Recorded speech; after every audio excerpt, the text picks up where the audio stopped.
Assalamualaikum warahmatullahi wabarakatuh. Perkenalkan, nama saya Nindya Rahmaji Halim dengan NIM C0C019001. Baiklah, di sini saya akan membacakan materi tentang konsep dan pencatatan dari aset tidak berwujud dan kewajiban jangka pendek. Apa itu aset tidak berwujud? Aset tidak berwujud adalah aset non-moneter yang dapat diidentifikasi dan tidak mempunyai wujud fisik serta dimiliki untuk digunakan dalam menghasilkan atau menyerahkan barang atau jasa, disewakan kepada pihak lainnya atau untuk tujuan administratif. Amortisasi aset tidak berwujud dengan metode garis lurus dan saldo menurun. Amortisasi adalah alokasi sistematis jumlah tersusutkan aset tak berwujud selama umur manfaatnya. Yang pertama, metode garis lurus, yaitu metode yang digunakan untuk menghitung penyusutan yang dilakukan dalam bagian-bagian yang sama besar selama masa manfaat yang ditetapkan bagi harta.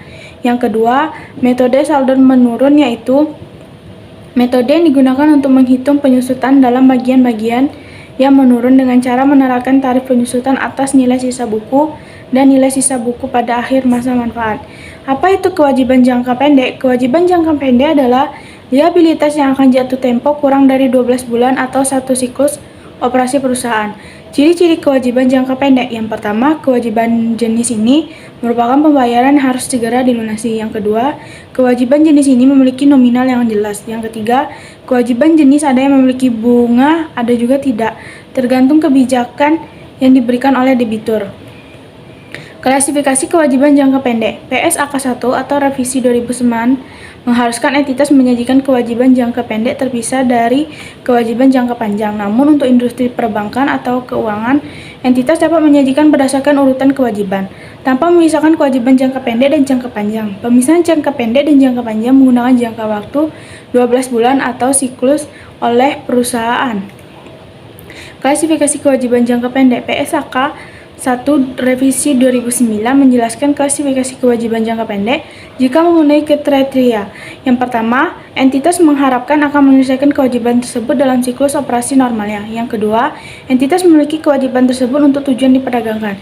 Yang ketiga, kewajiban tersebut jatuh tempo untuk diselesaikan dalam jangka waktu 12 bulan setelah periode. Atau yang keempat, entitas tidak memiliki hak tanpa syarat untuk menunda penyelesaian kewajiban selama sekurang-kurangnya 12 bulan setelah periode pelaporan. Pencatatan pajak atas kewajiban jangka pendek. Kewajiban jangka pendek adalah suatu pinjaman dana atau disebut sebagai kewajiban yang harus dibayar dan bersifat sebagai dana darurat. Selain itu, kewajiban ini juga memiliki jatuh tempo dalam kurun waktu kurang dari 1 tahun. Ciri-ciri kewajiban jangka pendek.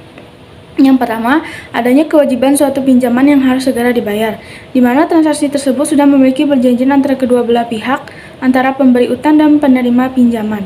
Yang kedua, timbulnya nominal kewajiban untuk jangka pendek yang harus dibayar. Pencatatan atas kewajiban jangka pendek. Yang pertama, utang dagang dan utang wesel. Secara spesifik, utang dagang adalah suatu jenis pinjaman yang harus dilunasi dalam jangka waktu yang singkat. Pencatatan utang dagang. Pembelian di debit, utang dagang di kredit. Yang kedua, utang dividen. Dividen adalah suatu keuntungan secara khusus yang diberikan oleh pihak usaha kepada para investor. Pencatatan utang dividen. Laba tidak dibagi di debit, utang dividen di kredit. Yang ketiga, pencatatan diterima di muka. Pendapatan diterima di muka. Pendapatan diterima di muka adalah seluruh nilai penjualan barang atau jasa yang didapatkan terlebih dahulu oleh pemilik usaha, namun belum memberikan produk atau jasa kepada pihak konsumen. Pencatatan pendapatan di muka. Yang kas di debit, pendapatan diterima di muka di kredit. Yang keempat, utang biaya, biaya yang harus dibayar. Utang biaya adalah sebuah pengeluaran yang biasa dilakukan oleh pemilik bisnis dan tercatat sebagai beban. Pencatatan pendapatan utang biaya adalah biaya gaji dan upah di debit, utang gaji dan upah di kredit. Sekian dan terima kasih. Apabila ada penyampaian yang salah dan masih kurang dalam penyampaian materi, mohon dimaafkan. Wabillahi taufiq wal hidayah. Wassalamualaikum warahmatullahi wabarakatuh.